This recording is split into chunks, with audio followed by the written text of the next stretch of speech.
que estamos predicando en esta serie sobre el Cordero de Dios, sobre el Cordero de Dios. Y ya nosotros vimos varios aspectos del Cordero de Dios, pero vamos a orar y vamos a entonces iniciar este estudio en la palabra de Dios, el Cordero revelado y sacrificado. Bien, Padre, necesitamos de ti como te hemos pedido para entender tu palabra, para que tu palabra sea traída a nuestro corazón. Te necesitamos, oh Dios. Pedimos que tu Santo Espíritu esté activo y que tome estas palabras y la haga realidad en nosotros para gloria de Cristo Jesús. Te lo pedimos, por favor, por Él y para Él. Amén. ¿Hay alguien que necesita una Biblia esta mañana? Le podemos prestar una Biblia y alguien puede levantar su mano. ¿No? Hay una persona. Muy bien, aquí hay una persona. Uno de los diáconos. Al final del culto la puede dejar sobre su asiento. ¿Ok? Antes de leer el pasaje de la primera carta de Pedro, capítulo 1, recordemos que nosotros ya vimos el Cordero anunciado en Génesis 22, donde Dios dirige a Abraham a entregarle por medio del sacrificio al hijo de la promesa, a Isaac. Cosa que Abraham obedeció a la perfección, pero en el momento preciso este fue sustituido por un cordero que Dios también proveyó en ese momento. Así Dios anuncia que un día el Mesías será nuestro sustituto.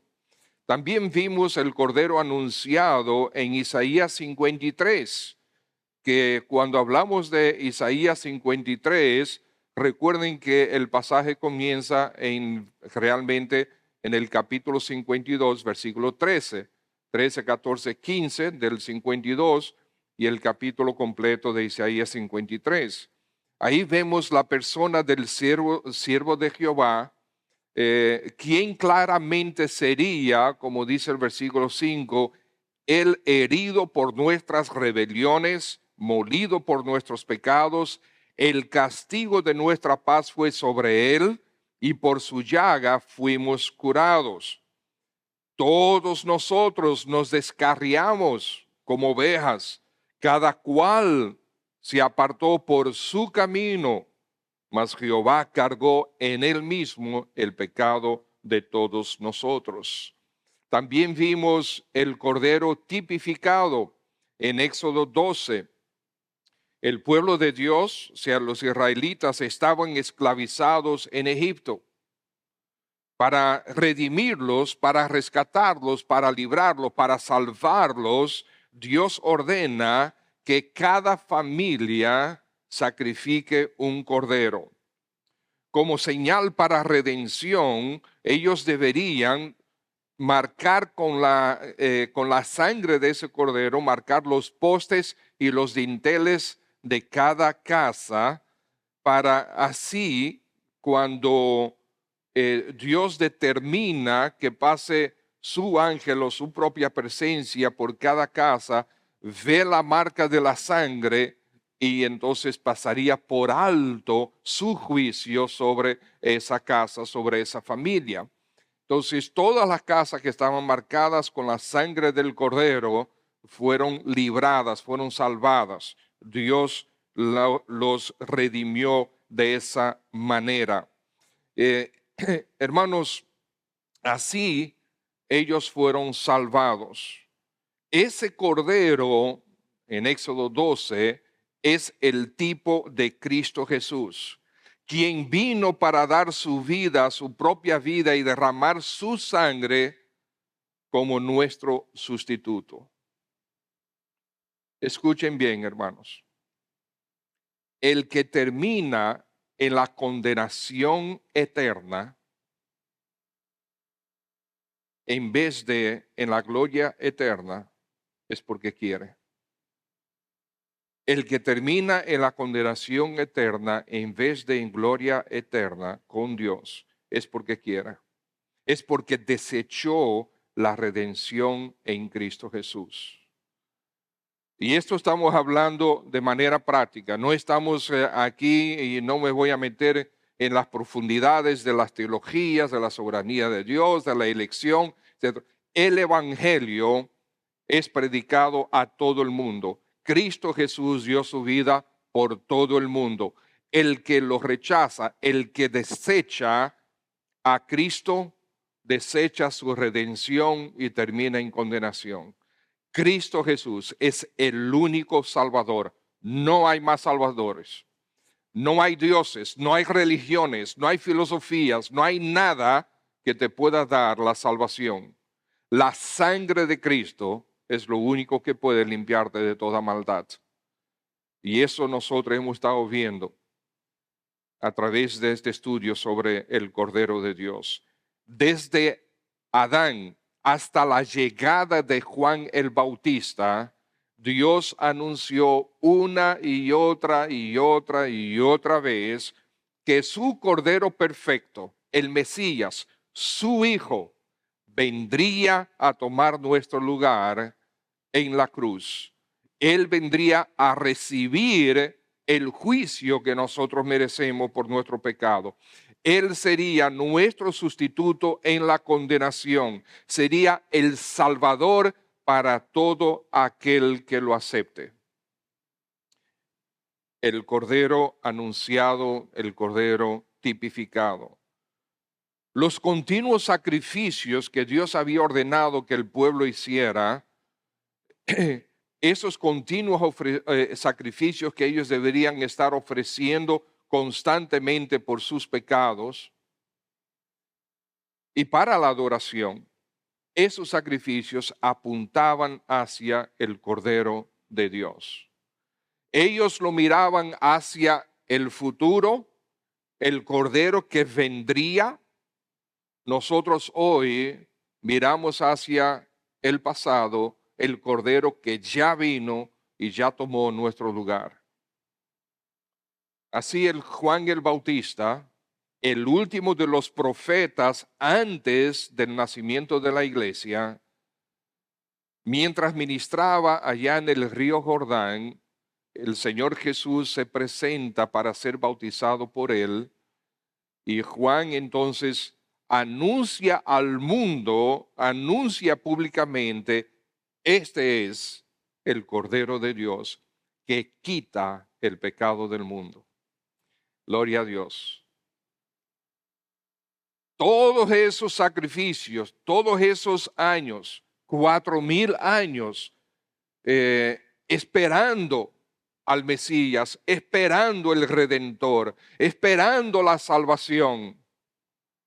Todo ese tiempo, ahí está, el Cordero de Dios que quita el pecado del mundo. Apuntó hacia el Señor Jesús. Y cuando Él fue bautizado, recuérdense, cuando Él salió del agua, el Padre anunció, este es mi Hijo amado en quien tengo complacencia. El Señor Dios Padre selló lo que Juan el Bautista anunció. Así es revelado el Cordero de Dios, nuestro Señor Jesucristo. Amados hermanos, deberíamos estar preocupados porque con el pasar del tiempo, nosotros como cristianos tendemos a volvernos religiosos. Hacemos lo que hacemos por tradición, por costumbre, por hábito, por rutina. Muchos vienen y se congregan por esas razones. ¿Por qué? Porque eso es lo que hacemos los domingos. En vez de que toda tu vida, aún el venir aquí a adorar al Señor, sea el resultado, sea parte de una relación estrecha que tú tienes con el Redentor. La manifestación del Cordero es justamente para rescatarnos de nuestra vana manera de vivir.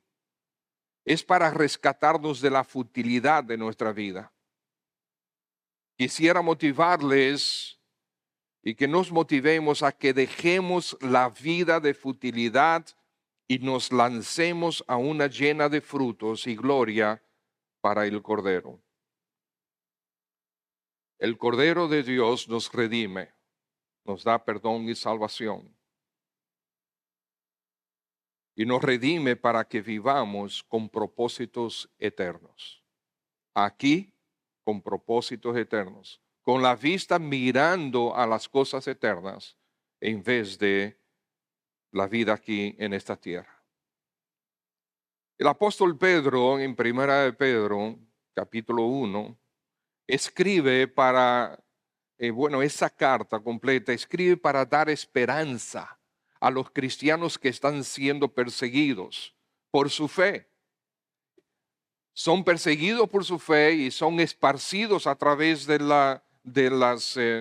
los diferentes países de la época. Y él escribe una carta para ser reproducida y distribuida entre las iglesias, entre los hermanos.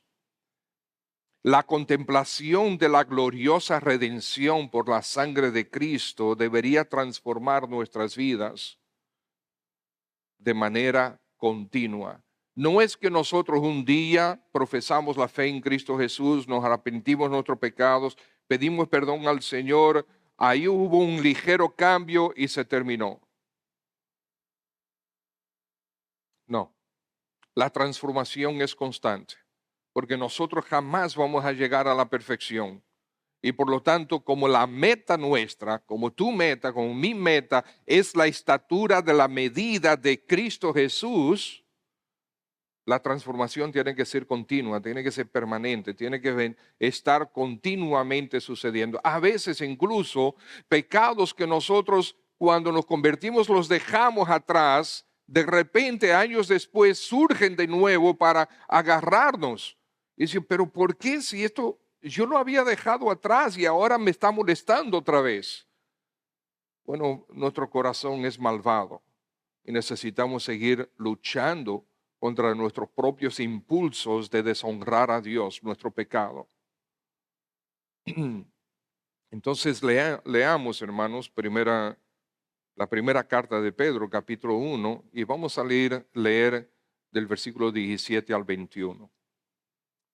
Y dice así, y si invocáis por Padre a aquel que sin acepción de personas juzga según la obra de cada uno, conducíos en temor todo el tiempo de vuestra peregrinación, sabiendo que fuisteis rescatados de vuestra vana manera de vivir, las cuales recibisteis de vuestros padres, no con cosas corruptibles como oro o plata, sino con la sangre preciosa de Cristo, como de un cordero sin mancha y sin contaminación, ya destinado desde antes de la fundación del mundo, pero manifestado en los postreros tiempos por amor de vosotros, y mediante el cual creéis en Dios, quien le resucitó de los muertos y le ha dado gloria para que vuestra fe y esperanza sean en Dios.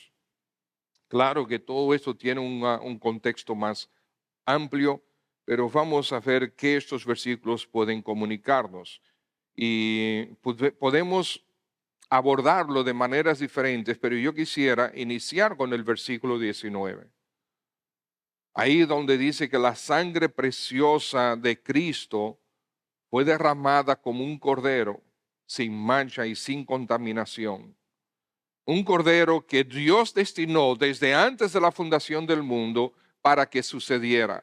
Y a través de los años, de los siglos, Él fue anunciando y anunciando y anunciando y utilizó diferentes tipos del cordero para que el pueblo entendiera y para que nosotros hoy, leyendo las cosas y esas cosas que Dios hizo con el pueblo de Israel, nosotros podamos aprender y podamos valorar la gran salvación que el Señor nos concedió. ese cordero cuya sangre es preciosa. Y quisiera que en primer lugar veamos el cordero revelado desde la fundación del mundo para nuestra redención. Y habla de la perfección del cordero. Era necesario que fuera perfecto. El cordero que fuera a sustituirnos a nosotros por nuestro pecado tenía que ser sin pecado. No podía ser de otra cosa. No podía ser de otra manera. No podía, por lo tanto, ser una persona nacida como cualquier humano de padre y madre. Tenía que ser especial. Y entre los humanos no había quien, y no hay quien, nunca ha habido y no hay ni habrá quien pudiera sustituirnos a nosotros como sacrificio. ¿Quién pudiera llevar nuestra culpa? Porque acuérdense que Dios es justo. Y justicia significa el culpable tiene que ser castigado, el inocente tiene que ser dejado libre. Pero el Señor dice, todos han pecado. Absolutamente todos han pecado. Por lo tanto, entre los hombres no había respuesta. Y Dios toma la decisión, claro, desde su plan elaborado en su mente y en su corazón antes de la fundación del mundo. Dios toma la decisión de venir Él. Él. Y se hizo hombre en la persona de Jesús y tomó nuestro lugar en la cruz. Él, Dios, inocente, sin pecado, tomó nuestro lugar en la cruz. Un cordero sin mancha y sin contaminación, dice el texto. Perfecto, nuestro Señor Jesucristo, ¿quién más? Sin contaminación, sin mancha, sin contaminación. No solamente Él, a pesar de vivir en este mundo, no fue contaminado por este mundo como nosotros sí lo somos. Nosotros a menudo no queremos pecar, pero el entorno en el que vivimos, y lo voy a poner entre comillas, nos forza a pecar. ¿Y por qué lo pongo entre comillas? Porque cuando pecamos es porque queremos. Nunca nadie ha pecado sin haber querido pecar. Jamás. ¿Cómo sabemos? Bueno, tenemos primero a los Corintios capítulo 10, el versículo 13. Esta maravillosa promesa que el Señor nos da, que dice que ninguno de nosotros va a recibir ni ha recibido ninguna tentación que no sea común a todos los hombres. Dice, sino que fiel es Dios, que fiel es Dios, Dios es fiel, fiel para con su promesa, fiel para con el Señor Jesucristo, fiel es Dios, que no va a dejar que seamos tentados más de lo que podamos resistir. ¿No es eso una bella promesa? Él no va a permitir que tú seas tentado más de lo que tú puedas resistir, sino que juntamente con la tentación, Él te va a proveer la salida para que puedas soportar. Es una maravillosa promesa de Dios. Por lo tanto, nosotros pecamos porque queremos. Eso es nuestro corazón, inclinado al mal. Y por eso es que necesitamos un Salvador. Tú necesitas un Salvador. Tú necesitas un Redentor. Tú necesitas salvación. Necesitas entender eso. Es imprescindible que entiendas que necesitas salvación. Y Cristo Jesús es el único Salvador. Sin contaminación. Nosotros nos dejamos llevar por este mundo y caemos en pecado. Pero gloria a Dios por la sangre de su Hijo, del Cordero de Dios, que nos limpia de toda nuestra maldad. Amén. Es la sangre del Cordero, un sacrificio perfecto. Y dice ahí el texto que es una sangre preciosa. ¿Por qué la sangre de Cristo es preciosa? Porque, bueno, justamente a quién pertenece esa sangre. Usted entiende que Dios en la eternidad era Dios, el Padre, el Hijo y el Espíritu Santo en la eternidad. Y ellos no tenían ningún tipo de problema hasta que nos crearon a nosotros. Y así, para solucionar el problema que nosotros le creamos a Él, y entiendo cómo yo estoy hablando, ¿verdad? Estoy hablando de manera humana, porque Dios tiene control de todas las cosas y es todopoderoso, sabemos todo eso. Pero nosotros le creamos un problema, por así decir, con nuestro pecado. Y Dios, absolutamente infinito, eterno y santo, la única forma de resolver este pecado es que Él mismo venga a hacerse hombre. Él mismo se encarnó, se hizo hombre por la eternidad. El Señor Jesucristo, antes de su encarnación, era 100% Dios. Con su encarnación, Jesucristo es 100% Dios, 100% hombre. La matemática de Dios es diferente a la nuestra, o sea que créanlo. Hoy día, el Señor Jesucristo sigue siendo 100% hombre y 100% Dios. Tiene un cuerpo glorificado como aquel que nosotros un día tendremos por su gracia también, para que podamos estar en su presencia por la eternidad. Pero sigue siendo hombre. Él decidió tomar la naturaleza humana por la eternidad, por amor a ti, por amor a nosotros. Preciosa sangre. La sangre del Cordero es sangre, si pudiéramos decirlo de esa manera, divina. Preciosa sangre. ¿Por quién fue que se sacrificó? ¿Quién fue que fue torturado por nosotros, avergonzado por nosotros, asesinado por nosotros? No porque él era indefenso, sino él tomó la decisión de que así sea. Él dijo, yo pongo mi vida y la puedo volver a tomar. No fue que le arrebataron la vida, fue que Él puso la vida por nosotros. Era necesario porque la paga del pecado es muerte. Y Él tomó nuestro pecado sobre Él. Sangre derramada. La sangre tenía que ser derramada. Si Cristo Jesús sencillamente hubiese sido sofocado, no hubiésemos tenido redención. Si muere por una enfermedad, no hubiésemos tenido redención. Su sangre tenía que ser derramada, porque en la sangre está la vida, dice la Escritura. Y nosotros, nuestra vida tenía que ser sustituida por su vida, nuestra condenación por su condenación. Y dice ahí que es eficaz. La Escritura es una sangre preciosa y es eficaz porque habla en pasado.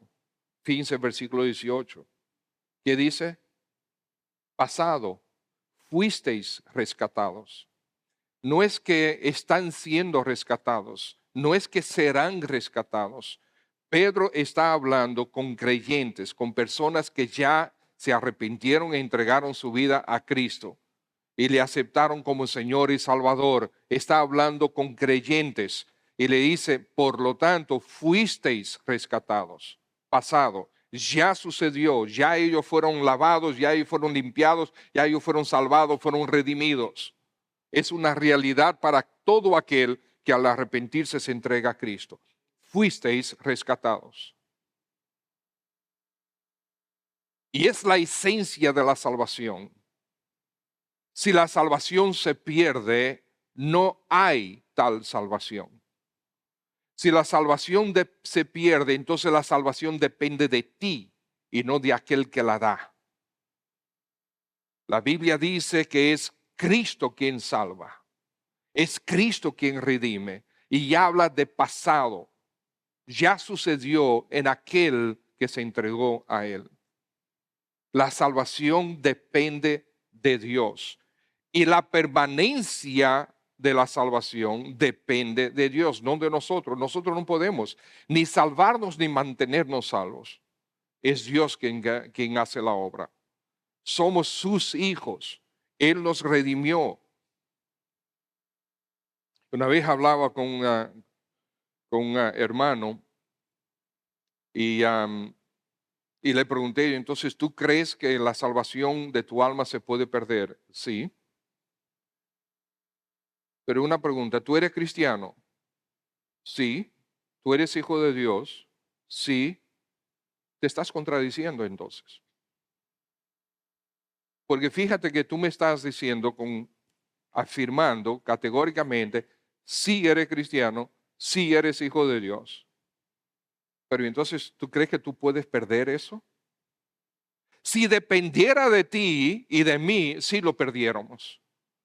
Pero acuérdense, fuimos escogidos para salvación desde antes de la fundación del mundo.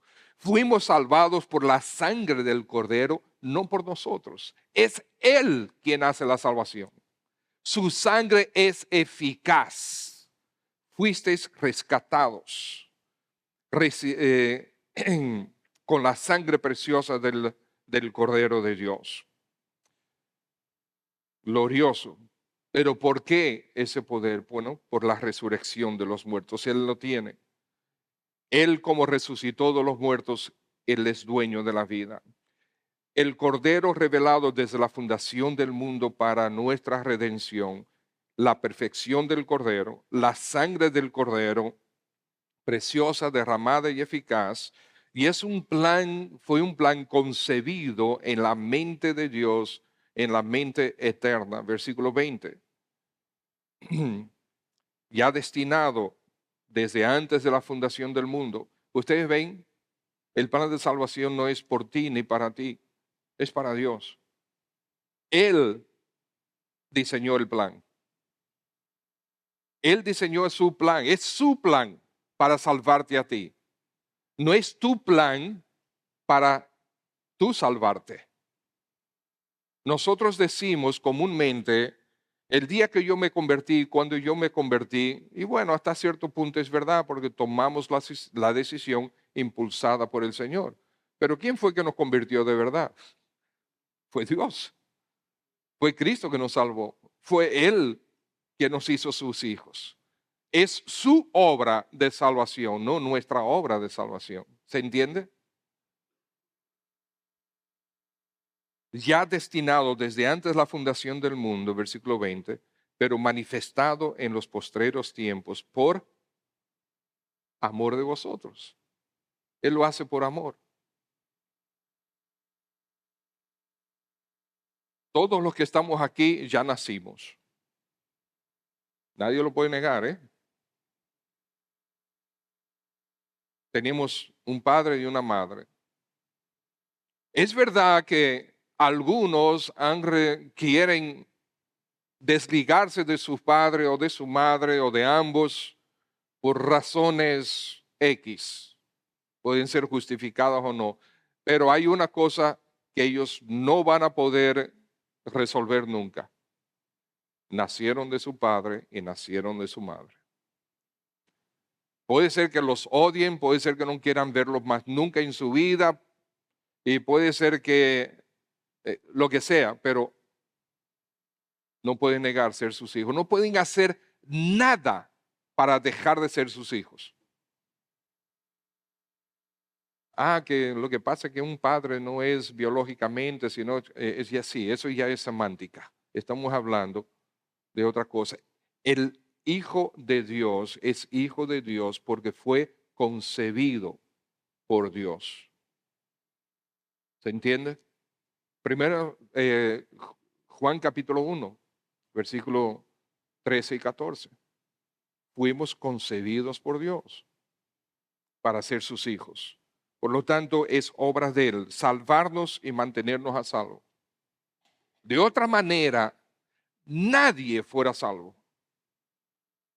Si la salvación es obra de Dios, pero mantenernos salvos es obra nuestra, ninguno llegaría al cielo. Todos perderíamos. todos nos perderíamos, justamente por nuestro pecado. Gloria al Señor. Fíjense justamente 1 Juan 1:9, que dice que si confesamos nuestros pecados, ¿qué dice? Él, Dios, es fiel y justo para perdonarnos nuestros pecados, limpiarnos de toda maldad. Pero un momentito, ¿cómo que fiel y justo? Porque si Él es justo, Él tiene que hacer justicia. Y si Él hace justicia y nosotros hemos pecado, ¿qué nos va a pasar? Como dice Sandra. ¿Ok? Esa justicia, el culpable tiene que recibir su castigo. Entonces, ¿cómo que Él es fiel y justo? Si Él no nos perdona y no nos limpia, Él no está siendo fiel y justo para con su Hijo en la cruz. Él está anulando la obra de Cristo en la cruz. Si Él, al confesar nuestros pecados, Él no nos perdona y Él no nos limpia, Él está anulando la obra de Cristo, su Hijo, en la cruz. Entonces, por tanto, cuando ustedes lean ese versículo, recuerden ese versículo, citen ese versículo, recuerden que Él es fiel y justo para con Cristo y la obra de Cristo en la cruz. Él tiene que ser fiel a la obra de Cristo y por lo tanto Él tiene que perdonarnos. ¿Cómo que tiene? Sí, tiene. Dios está obligado consigo mismo. No está obligado con nosotros, está obligado consigo mismo. Él no puede dejar de ser fiel. Él tiene que mantenerse fiel. No puede dejar de ser fiel porque Él es Dios. Entonces, gloria al Señor que el Cordero de Dios quita el pecado del mundo. ¿Y por qué es importante quita? Recuerden, amados, que en el Antiguo Testamento, cuando ellos hacían los sacrificios solamente cubrían, y de manera específica se refiere al sacrificio del día de la expiación. Ese sacrificio que el sumo sacerdote hacía por todo el pueblo, primero él tenía que lavarse por completo con agua, vestir las vestimentas santas, ofrecer un sacrificio por él mismo para que sus pecados, por causa de sus pecados, y el Señor pasar por alto sus pecados con el sacrificio que Él hace por sí mismo. Y una vez hecho ese sacrificio y aceptado ese sacrificio, entonces Él hacía un sacrificio en favor de todo el pueblo en el día de la expiación. Él tomaba la sangre de ese becerro y la llevaba, entraba en el tabernáculo a través del lugar santo. Y entonces llegaba al velo que dividía el lugar santo del lugar santísimo. En el lugar santísimo estaba prohibido que cualquier persona entrara. Nunca. Nadie, absolutamente nadie podía entrar en el lugar santísimo. Nadie. Ni siquiera el sumo sacerdote podía entrar en el lugar santísimo. En el día de la expiación, Dios hacía una excepción con el sumo sacerdote después de haber ofrecido ese sacrificio, llevando la sangre de ese becerro para entonces derramarlo sobre el propiciatorio. El propiciatorio era la tapa del arca del pacto. Dentro de esa acta, un mueble, un arca, y adentro estaban las tablas de los 10 mandamientos. ¿Qué hacen los 10 mandamientos? Los 10 mandamientos nos señalan el pecado, nos condenan. Porque si tú te evalúas a la luz de los 10 mandamientos, tú estás perdido, completamente perdido. Y dice, no, pero yo he cumplido 6, pero bueno, hay 4 que no. Mentira, no has cumplido 6 nada. Pero está bien, vamos a creerte que tú cumpliste 6, pero 4 no. La Escritura dice en Santiago que si nosotros cumplimos toda la ley, pero fallamos en un solo, somos culpables de todo. Por lo tanto, no hay nadie que pueda resistir el juicio, la condenación de la ley de Dios. Esa ley acusa a cada uno y acusa al pueblo. La tapa de esa arca, entonces la sangre del sacrificio era derramada en esa tapa, la sangre cubría la tapa y Dios en su santidad mira hacia la ley que acusa al pueblo y lo que ve es la sangre del cordero. La sangre cubría los pecados, cubría la acusación, cubría la condenación. Pero el Cordero de Dios no cubre, quita los pecados del mundo. Aleluya. Quita el pecado del mundo. Por eso tú necesitas al Cordero. Pero no solamente eso, amados, sino en el Cordero está la base de nuestra fe. Fíjense el versículo 21, un Cordero sacrificado pero vivo. El versículo 21 habla de la resurrección de Cristo. De nada nos vale un cordero que está sacrificado y muerto. De nada nos vale un Salvador que dice que vine para salvarte, pero termina muerto. Y tú esperas y esperas y esperas y sigue muerto. Lo sepultaron y tú esperas y esperas y esperas y sigue sepultado. Pero Cristo Jesús al tercer día resucitó. Él está vivo. Él es dueño de la vida. Él venció la muerte porque es Dios. Él es el único que puede darte vida eterna, perdón de pecados.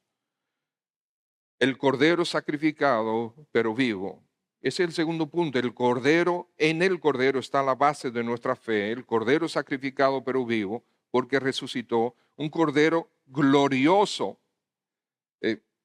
Dice ahí, mediante el cual creéis en Dios, quien le resucitó de los muertos y le ha dado gloria. Ese va a ser el último mensaje de la serie. El Cordero glorificado. Y ya lo estaremos viendo en su momento, después del aniversario, porque vamos a tener 3 semanas que no vamos a poder estar aquí predicando, sino vamos a tener al pastor Peremillos. El Cordero glorificado. Bien, un Cordero glorioso, pero un Cordero de esperanza también. En Él está nuestra fe, porque es un Cordero de esperanza, versículo 21, para vuestra fe y esperanza, para que sean en Dios. Hermanos, este mundo está tan falto de esperanza. Y tantos creyentes están viviendo sin esperanza.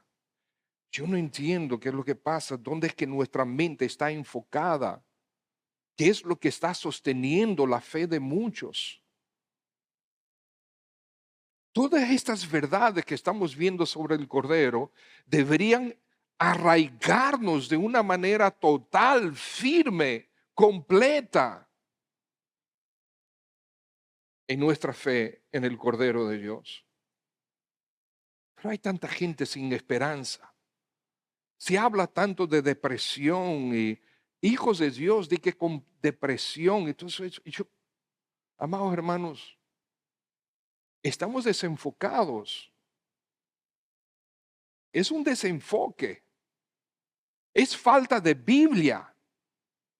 Es falta de perspectiva eterna.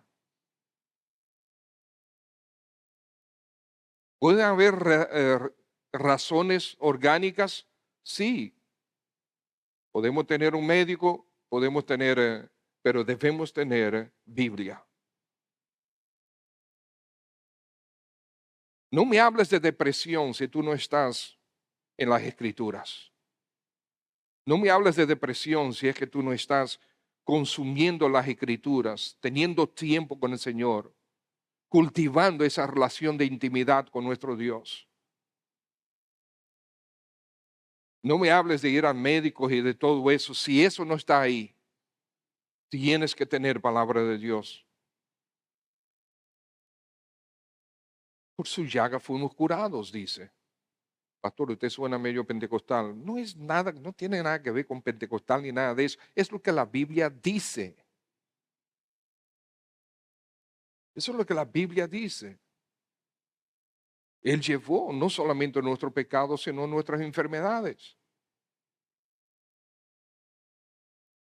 Amados hermanos, es Biblia lo que necesitamos.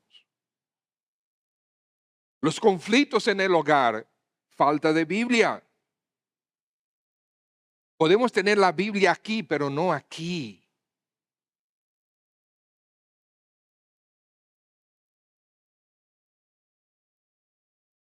Para nuestra esperanza.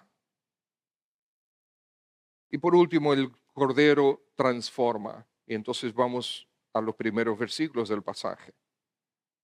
Versículos 17 y 18.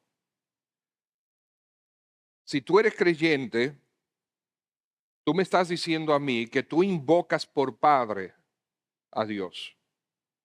Tú me estás diciendo que Dios es tu Padre. Entonces ahí Pedro dice, si tú invocas a Dios como Padre, aquel que sin acepción de personas juzga, si tú invocas a Dios como Padre, entonces tu vida debe ser transformada. No me digas que yo siempre he sido así. Si tú me sales con esa, amado hermano, hermana, hermana, no, que yo siempre he sido así, tú estás anulando el poder del transformador del Evangelio. Tú me estás diciendo que el Espíritu de Dios está de vacaciones en tu vida. Tú me estás diciendo que la palabra de Dios no tiene poder para transformarte. ¿Qué nosotros encontramos? Aquí dice, fuisteis rescatados. Pasó. En 1 Corintios 6 dice, y esto erais algunos de vosotros, pero ya habéis sido justificados, ya habéis sido perdonados, ya habéis sido glorificados en Cristo Jesús. Por lo tanto, decir yo soy así, yo siempre he sido así, es básicamente darle muy mala reputación al evangelio que tú dices creer. Lucha con tu pecado.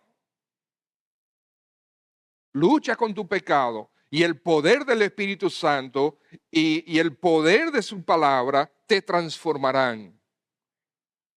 Pero no si tú no le dedicas tiempo a las escrituras y a la oración, humillándote delante de Dios. Si tú dedicas tiempo a justificarte, jamás serás transformado. Porque ¿para qué el Cordero fue a la cruz? Primero, para salvarte, para darte vida eterna. Y segundo, para hacerte más como Él es.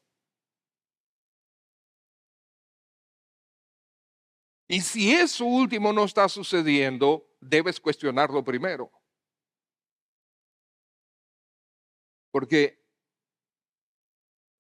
nosotros cantamos el Salmo 121, ¿verdad? Y dice parte del Salmo 121 que el Señor no está dormido. Él no se va a dormir.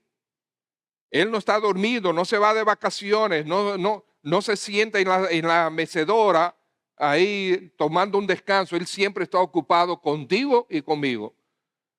Y tiene sus manos llenas con nosotros dos. Él está ocupado con tu vida, porque Él te ama y Él quiere hacerte más como Cristo es. El Cordero de Dios te salvó, vino para salvarte y vino para transformarte. Las cosas pasadas, las cosas viejas pasaron. He aquí todas son hechas nuevas. Una nueva vida. Sabiendo que fuiste, versículo 18, rescatados de vuestra vana manera de vivir. Una vida. Y nosotros vivimos en esta cultura, ok, vamos a trabajar, vamos a estudiar y pues vamos a trabajar, a trabajar, a trabajar. ¿Para qué? Acumular riqueza. El problema es que la mayoría de nosotros no podemos acumular riqueza. Y entonces, la gran mayoría de la gente no puede acumular riqueza. La gran mayoría de la gente vive del día a día. La gran mayoría de nosotros que estamos aquí vivimos del día a día. Algunos logran tener un poquito más, otros un poquito menos, pero riquezas son pocos. Entonces, ¿qué? No tiene sentido. Vivir para este mundo, bajarte a trabajar para este mundo, sin perspectiva eterna. ¿Cuántas personas han venido a Cristo a través de ti? Dice, bueno, pastor, por lo menos 5. ¿Y tú crees que eso es suficiente? No te ufanes porque son 5, o porque son 10, o porque son 20, o porque son 30. No te ufanes porque siempre es demasiado poco. Pero si tú no puedes identificar a nadie que haya venido a Cristo por ti, acuérdate, amados hermanos, dice que Dios, versículo 7, sin acepción de personas, va a juzgar a cada uno. Por tanto, vive con temor. Pastor, pero eso es como contradicción a la salvación. No, no. El tribunal de Cristo se va a llevar a cabo, ¿dónde? En el cielo. Todos nosotros vamos a estar ya en el cielo cuando se lleve a cabo el tribunal de Cristo, el juicio. Y el juicio no va a ser sobre la salvación del alma, va a ser sobre la fidelidad. Va a ser sobre tu fidelidad, sobre mi fidelidad. Y en aquel momento nuestra conciencia no va a tener la facultad de excusarnos, como lo hacemos hoy en día. En aquel momento la conciencia va a ser severa. Porque tú vas a ver a tu glorioso Señor cara a cara, a tu glorioso Redentor cara a cara, aquel que dio tu vida. En ese momento tú vas a comprender de manera total y perfecta el glorioso evangelio. Y tú vas a decir, wow, qué infiel fui a mi Salvador.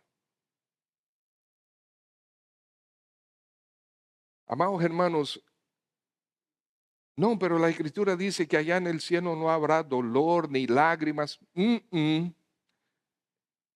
Busca el contexto. Solo dice a partir de los nuevos cielos y nueva tierra, no antes.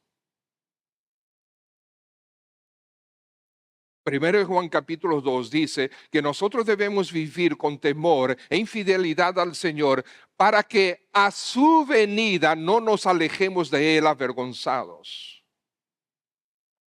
Ajá. O sea, ¿va a haber vergüenza para los creyentes cuando ven a Cristo? La conciencia es una cosa poderosa, diseñada por Dios para eso. Amados hermanos, el Cordero fue a la cruz, no solamente para salvarte, sino para transformarte. Para que ya tú no estés viviendo para este mundo. Y si tú tienes la capacidad de generar riqueza, hazlo, pero no para ti, sino para el reino de Dios. Como la mayoría no tenemos esa capacidad, lo que sí vivimos, debemos vivirlo para Cristo como quiera. Y lo que sí generamos, lo que el Señor, la facultad que Él sí me da a mí de producir, es para Él como quiera. Es para Él como quiera. ¿Estás viviendo con una perspectiva eterna?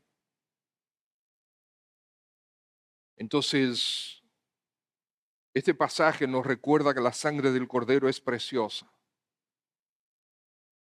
No es la sangre igual a los animales, es la sangre del Hijo de Dios, del Cordero de Dios.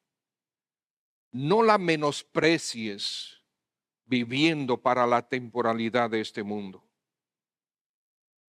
Valora pues tu redención. Recuerda constantemente cuánto costó, lo que significa esa redención al Cordero en la cruz. Por lo tanto, en el día a día trabaja con integridad, trabaja con honestidad, trabaja con esperanza, intencionalmente buscando que Cristo sea exaltado a través de ti.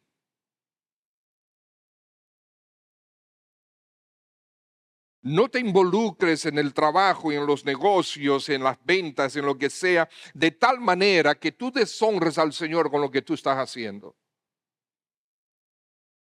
Hace muchísimos años atrás, un hermano entre nosotros, después ya yo no sabía si era hermano o no, se metió en bienes raíces, a vender bienes raíces. Y nosotros, mi esposa y yo, mi suegra nos pidió que vendiéramos su apartamento. Bueno, un hermano de nosotros, fulano, para que vendas nuestro apartamento. Yo contento, un hermano entre nosotros, mucho tiempo. Llevo un cliente a la casa, nosotros estamos allá en el apartamento, y comienza a decirle mentiras al cliente,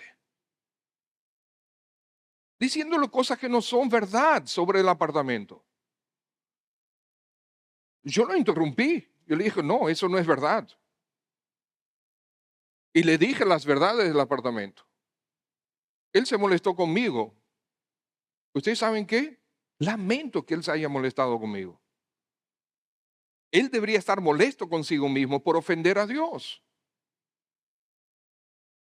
Entonces, intencionalmente exaltando al Señor en tu trabajo, en tus estudios, en tus relaciones. Vive pues atento a que tú eres ahora hijo de Dios. Tus quehaceres deberían estar marcados por la perspectiva eterna. Dice ahí, no somos más que peregrinos aquí. Pero la mayoría de los creyentes viven como que esto es la eternidad. Aquí es que van a pasar la eternidad. ¿Qué dice el pasaje?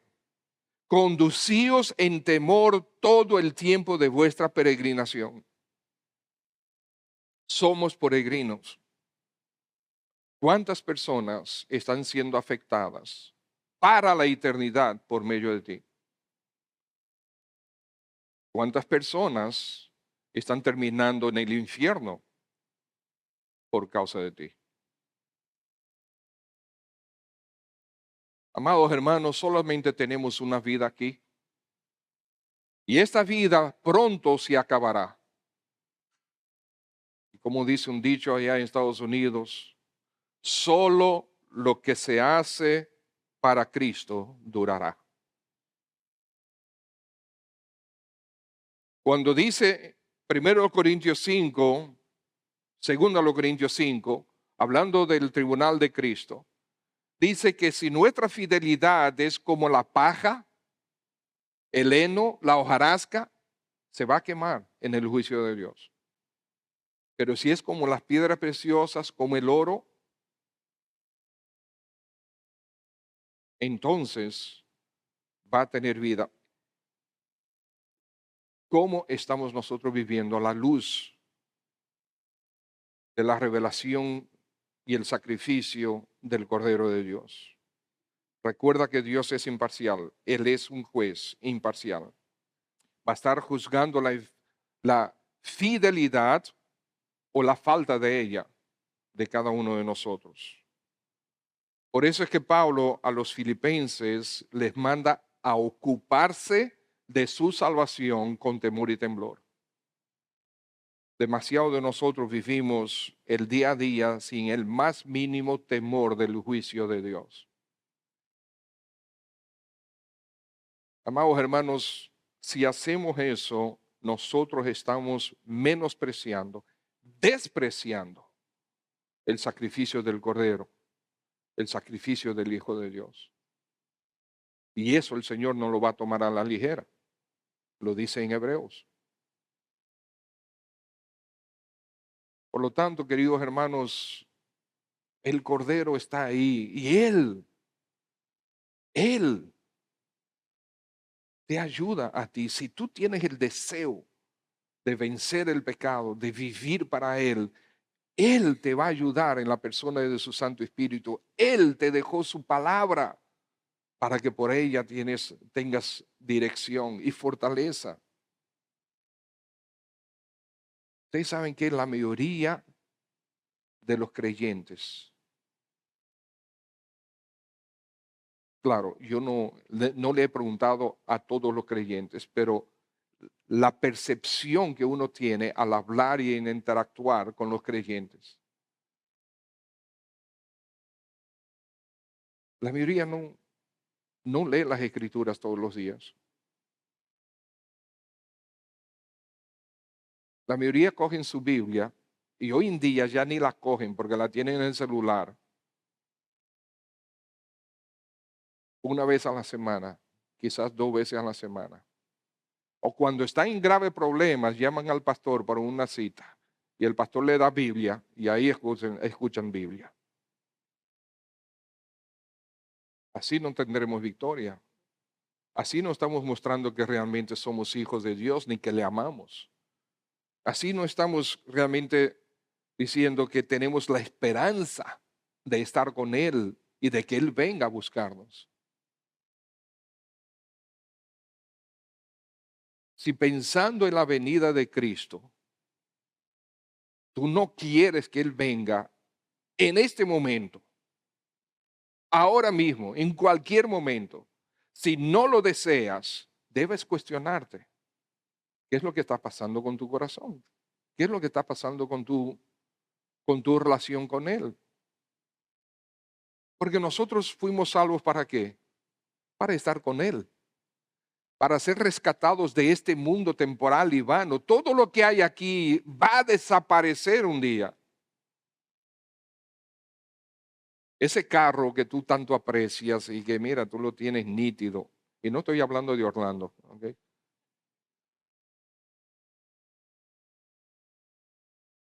Te va a quedar aquí, no te lo vas a llevar.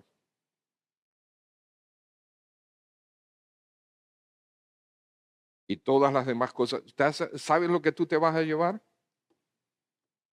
Lo que tú hiciste para Cristo. Eso es lo que tú te vas a llevar. Lo que tú eres para Cristo. Eso es lo que tú te vas a llevar. Lo- los que confeccionan trajes para muertos no le ponen bolsillos al traje. Recuerden eso. Vamos a orar. Padre, en el nombre de nuestro Señor Jesucristo, te damos gracias por tu palabra y te damos gracias por tu Hijo, nuestro Señor, el Cordero que quita nuestro pecado, que nos transforma, que nos lleva a la gloria para que para siempre estemos contigo. Gracias, Señor, por permitir nosotros evaluar tu palabra, meditar en ella, ser retados por ella. Señor, aquí estamos, necesitados de ti. No permita, Señor, que yo me salga con la mía. Moléstame, importúname, irrumpe mi vida, estrújame, Señor. Hazme más como Cristo es. Y lo pido para cada uno de los presentes. Y si tú estás aquí esta mañana y todavía no te has entregado a Cristo Jesús, este es el buen momento para que lo hagas. Ahora mismo ahí en tu asiento. Dile, Señor Jesús, perdona mi pecado, por favor. Yo sé, sí, he pecado contra ti. De hecho, ni me acuerdo de la mayoría de mis pecados, pero sé que he pecado contra ti, Señor Jesús. Dile eso. Dile, Señor, ahora te pido que me perdones. Pido que me des la salvación. Cristo fue a la cruz por mí. Dile eso al Señor. Señor, yo merezco estar en la cruz, pero tú hiciste eso por mí. Por lo tanto, sálvame, Señor, por favor. Perdona mis pecados. Dame la vida eterna, por favor. Y a partir de ahora, Señor Jesús, quiero vivir para ti. Me entrego a ti. Sé tú mi Señor y mi Salvador. De tus palabras, yo solamente te estoy dando una idea, son tus palabras. Pero si oraste de esta manera, si le pediste perdón al Señor, si decidiste entregarte a Él ahora, tú le estás diciendo, Señor, toma mi vida, soy tuyo a partir de ahora. Soy tuya a partir de ahora. Si lo estás haciendo, me gustaría orar por ti. Los diáconos están atentos, pero nadie más. Los demás están con los ojos cerrados. Me gustaría orar por ti. Por favor, levanta la mano. Si tú te estás entregando al Señor en este momento, déjame ver tu mano para yo orar por ti. Todos los demás con los ojos cerrados, por favor. ¿Ok? ¿Hay alguien? Amén. Si veo tu mano, Dios te bendiga. Amén. Un caballero. ¿Alguien más? ¿Puede bajar tu mano? Amén. ¿Alguien más? Señor Jesús, amén. Veo tu mano. Gracias. Gloria a Dios. Puede bajar tu mano. Amén. Sí, Señor Jesús, me entrego a ti en estos momentos. Por favor, perdona mi pecado. Dame la vida eterna. ¿Alguien más? Yo quiero orar por ti. Quizás estás luchando en tu corazón. Si veo su mano, amén. Dios te bendiga. Amén. Amén. ¿Alguien más? Estás luchando ahí, quizás no quieres avergonzarte, pero déjame decirte, la Escritura dice que si nosotros le confesamos a Él públicamente, Él nos va a confesar delante del Padre. No tengamos vergüenza de un Salvador tan glorioso. Si deseas que ore por ti, queremos orar contigo también. Queremos orar por ti y contigo. ¿Alguien más quiere levantar la mano? Bien. Padre, nosotros vemos las manos, pero tú ves los corazones de las personas que levantaron la mano y de las que no levantaron. Tu interés es salvar las almas y transformarnos, hacernos como Cristo, para llevarnos a la eternidad con Él, para estar contigo para siempre. Estas personas, al levantar las manos, están comunicando que tienen el deseo, Señor, y que están orando en su corazón para que tú les perdones y tú les salves y les des la vida eterna. Levantando la mano está indicando que quieren entregarse a ti. Haz esta obra, Señor, de manera milagrosa en ellos. Que sea tu nombre honrado y glorificado. Ustedes que, una vez más, todos con los ojos cerrados, hay personas que van a acercarse a ti si levantaste la mano para orar contigo. Okay, ve, ora con esa persona. Los demás con los ojos cerrados, por favor. Y para gloria de Dios, sí. Y ahora contigo, por ti, ahora habla con nuestros hermanos, ora con ellos. El Señor defina en tu corazón la realidad de tu alma. Señor, gracias, gracias mil por tu palabra, por tu voluntad. Sea Cristo honrado, glorificado, sea su nombre magnificado en las vidas de todos nosotros, de manera muy especial aquellos que hoy se están entregando a ti. Amén, amén.